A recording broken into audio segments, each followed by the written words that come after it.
saya Adinda Erhard. Dan saya Alex Ginting.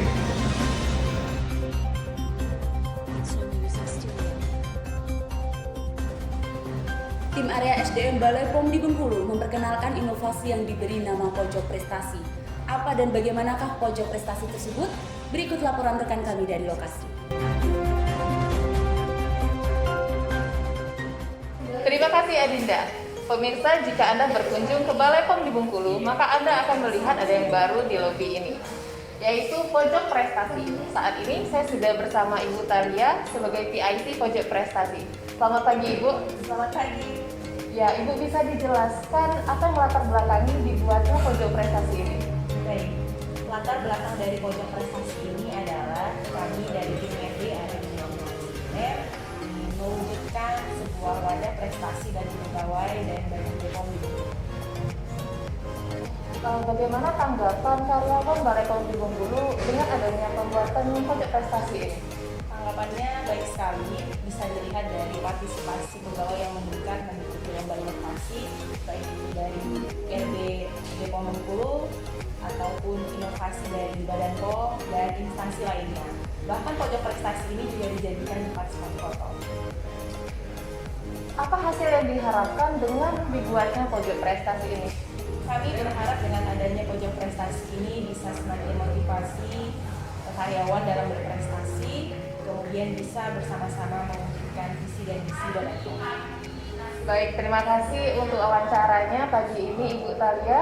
Semoga dengan adanya Pojok Prestasi ini, prestasi karyawan Balai POM di Bengkulu khususnya semakin cemerlang dan gemilang. Kembali ke studio. Balai POM di Bengkulu telah melaksanakan pencanangan zona integritas menuju WBK dan WBBM. Kegiatan ini diadakan sebagai bentuk komitmen Balai POM di Bengkulu untuk mewujudkan pemerintahan yang bersih dan melayani. Bertempat di Hotel Mercure Bengkulu, kegiatan dibuka oleh Gubernur Bengkulu Rohidin Mersya. Acara ini juga dihadiri oleh Inspektur Utama Badan POM Republik Indonesia, Maya Gustina Andarini. Dalam sambutannya, Gubernur Bengkulu menyambut baik pencanangan ini dan meminta agar Balai POM di Bengkulu dapat melaksanakan pelayanan publik yang bersih dari KKN. Inspektur Utama Badan POM juga mengharapkan dukungan kepada seluruh stakeholder dan masyarakat di Provinsi Bengkulu. Dan pemirsa, saat ini bersama kita telah hadir di studio tim area manajemen perubahan Balai POM di Bengkulu yang menjadi panitia pelaksana kegiatan pencanangan zona integritas Balai POM di Bengkulu. Selamat pagi Mbak Uti dan Mbak Anita. Selamat pagi. Pertama-tama kita ucapkan selamat sukses ya atas pelaksananya kegiatan pencanangan kita di beberapa waktu yang lalu. Dan mungkin kita ada sedikit wawancara mungkin dengan Mbak Uti dulu. Di kegiatan tersebut apa yang menjadi esensi dalam kegiatan pencanangan kita kemarin? Esensi dari kegiatan yang kita lakukan kemarin adalah sesuai dengan judulnya, jadi ada pencanangan zona integritas. Pencanangan artinya pengumuman serta deklarasi. Jadi adanya pengumuman dari Balai POM di Bengkulu untuk memberitahu kepada masyarakat, kemudian pemangku kepentingan dan pihak yang terkait bahwa Balai POM di Bengkulu ini menerapkan zona integritas. Ya. Hal ini bertujuan karena sesuai dengan amanat pemerintah bahwa dituntut kita semua untuk melakukan reformasi birokrasi dengan prinsip agar penyelenggaraan pemerintah itu anti KKN dan mengedepankan pelayanan publik yang prima.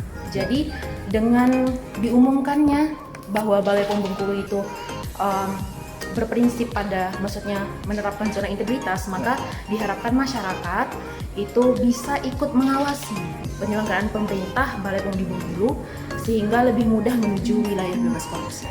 Nah sekarang saya ke Mbak Anita nih ya, apa Mbak yang menjadi dampak bagi Balai POM di Bengkulu dengan diadakannya pencanangan tersebut?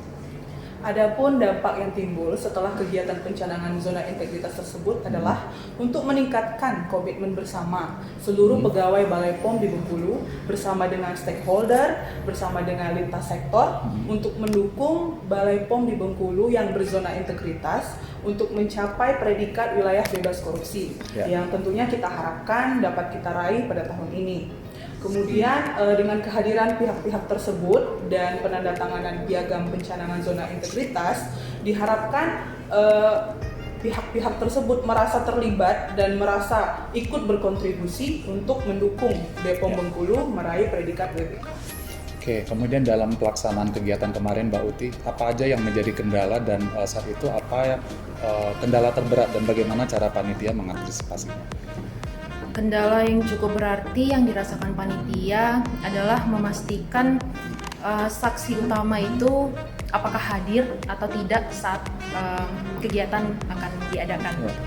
Karena seperti yang kita ketahui bahwa saksi yang ingin kita hadirkan itu adalah Ibu Inspektur Utama Badan POM RI dan Bapak Gubernur Bengkulu. Seperti yang kita ketahui pula bahwa mereka memiliki jadwal yang sangat sibuk.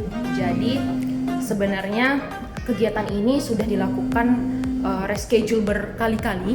Namun karena adanya kerjasama yang baik dari panitia dan teman-teman di Balai POM di Bengkulu, sehingga alhamdulillah akhirnya acara ini dapat berjalan dengan lancar dan terselenggara dengan baik. Ya, walaupun banyak kendala, tapi akhirnya dengan kerjasama yang solid, kegiatan bisa terlaksana dengan baik dan sukses ya Mbak ya. Iya, Baik, kami ucapkan selamat sekali lagi kepada panitia atas kesuksesan pelaksanaan kegiatan tersebut, dan semoga tahun ini Balai POM di Bengkulu bisa meraih predikat WBK. Amin. Amin. Terima kasih atas wawancaranya hari ini Mbak. Ya. Balai POM di Bengkulu telah mengangkat duta anti gratifikasi sebagai bentuk keseriusan instansi ini untuk menolak gratifikasi.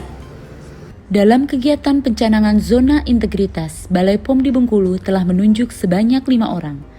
Adapun para duta terpilih akan melaksanakan tugas untuk mengkampanyekan lapor gratifikasi, khususnya di lingkungan Balai POM di Bengkulu. Untuk lebih dekat dengan duta lapor gratifikasi telah hadir bersama kita yaitu Bapak Yufzi. Selamat pagi Pak. Selamat pagi. Baik Pak, bisa diceritakan bagaimana perasaan Bapak terpilih menjadi duta lapor gratifikasi? Menyangka atau enggak ini? Ya, sebenarnya saya kaget juga ya Mbak ya. Kemarin sempat terpilih menjadi duta lapor gratifikasi dan ternyata saya masuk satu di antara beberapa orang yang terpilih. Kaget juga sih sebenarnya. Seperti itu. Oke, bisa diceritakan sedikit Pak bagaimana sampai akhirnya ini terpilih menjadi duta lapor gratifikasi ini? Ya, jadi intinya pemilihan ini berdasarkan orang-orang yang berani melaporkan gratifikasi. Tapi ada satu hal yang perlu diperhatikan dan ini menjadi prinsip ketika ada gratifikasi kita yang pertama adalah harus menolak dulu. Nah, gratifikasi yang ditolak itu nanti kita harus laporkan ke dalam link di bawah ini bit.ly/b_sportif. Lalu ada juga gratifikasi yang dalam keadaan tertentu kadang kita tidak bisa menolak. Biasanya pada saat pemeriksaan industri rumah tangga pangan itu kan rata-rata pemilik sarana itu orang tua ya Mbak ya. Kalau kita menolak justru mereka akan tersinggung. Jadi baiknya kita terima saja. Lalu barangnya ini kemana? Barangnya kita serahkan ke unit pengendali gratifikasi Balai POM di Bengkulu.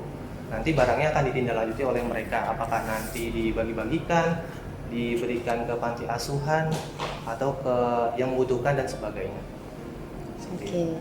Lalu untuk kedepannya nih apa sih sebenarnya tugas-tugas dari duta lapor gratifikasi ini? Ya, jadi kami ternyata ada tugas juga. Kebetulan ini duta lapor gratifikasi ini kan program yang baru ya Mbak ya. Jadi yang pertama adalah kita mengajak rekan-rekan Balai POM di Bengkulu yang pertama kita harus menolak setiap ada gratifikasi yang ada.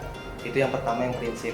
Kemudian kalaupun ada yang diterima dan ditolak, kedua-duanya kita mengajak mereka untuk melaporkan gratifikasi tersebut dalam link yang tadi sudah saya sampaikan bit.ly/b_sportif seperti link di bawah ini. Nanti silakan dilaporkan ke sana. Barangnya juga nanti disampaikan ke UPG, Unit Pengendali Gratifikasi Balai POM di Bengkulu, supaya mereka bisa tindak lanjuti. Baik, oke. Terima kasih Bapak Yufzi. Semoga sukses dan terus amanah mengemban duta lapor gratifikasi ini. Amin. Terima kasih Mbak Linda. Demikian headline kali ini. Terima kasih sudah menyaksikan AOC TV. Ikuti terus perjalanan Balai POM di Bengkulu dalam meraih WBK hanya di AOC TV. Saya Adinda Harahap. Dan saya Alex Ginting. Sampai jumpa. Kalau bisa ditolak, Kenapa harus diterima?